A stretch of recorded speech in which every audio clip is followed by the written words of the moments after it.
Najaf میں آیت اللہ عراقی بیان کرتے ہیں کہ نجف میں شیخ محمد تھا، مریض تھا، سینے میں اس کے کوئی مشکل تھی، فقیر بھی تھا، غریب بھی تھا، اور اس پر یہ کہ کسی سے رشتہ بھی کرنا چاہتا تھا، رشتہ بھیجا، ان کا بھائی تم فقیر ہو، پیسے نہیں ہے، تمہیں کہاں سے بیٹی دے.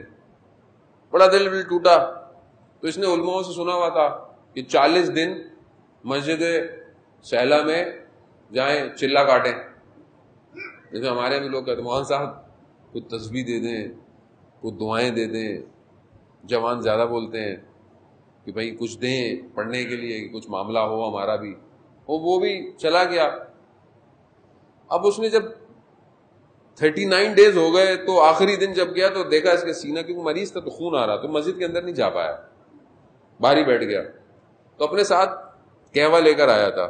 اس نے بولا سردی بھی ہے، میں آگ لگاتا ہوں، قہوہ بھی پیوں گا اور گرم بھی ہو جاؤں گا. مسجد دیکھی اس نے، مسجد خالی، اندھیرا. 40واں دن ہو رہا ہے، کوئی امید ہی نہیں ہے، کچھ ہے ہی نہیں. تو ایسے میں دیکھا کہ کوئی عرب آ رہا ہے.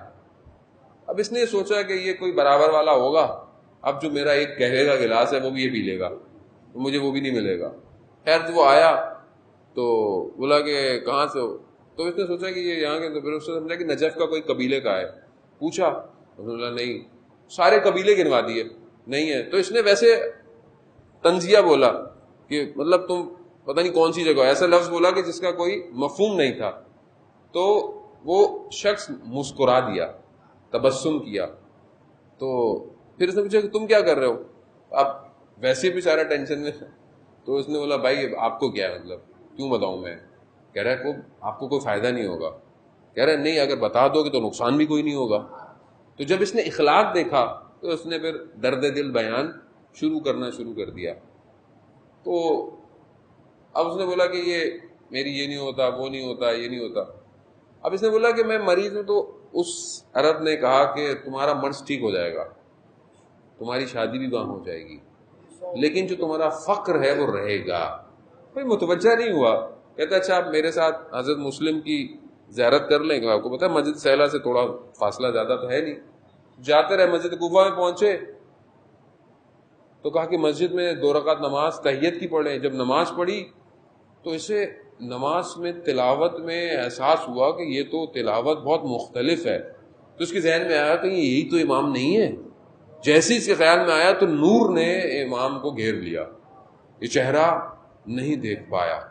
جب تک نماز ختم ہوئی تو وہ نور جا چکا تھا.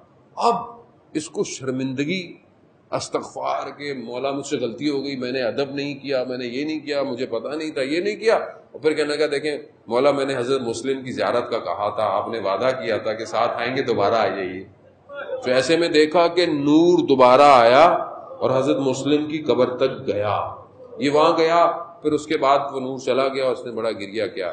پھر بہرحال اس کا مرض ٹھیک ہو گیا، اس کی شادی بھی ہو گئی، لیکن فقر رہا. عزیزان محترم، ایسا نہیں ہے کہ ہم کہتے ہوں اور امام تک بات پہنچتی نہ.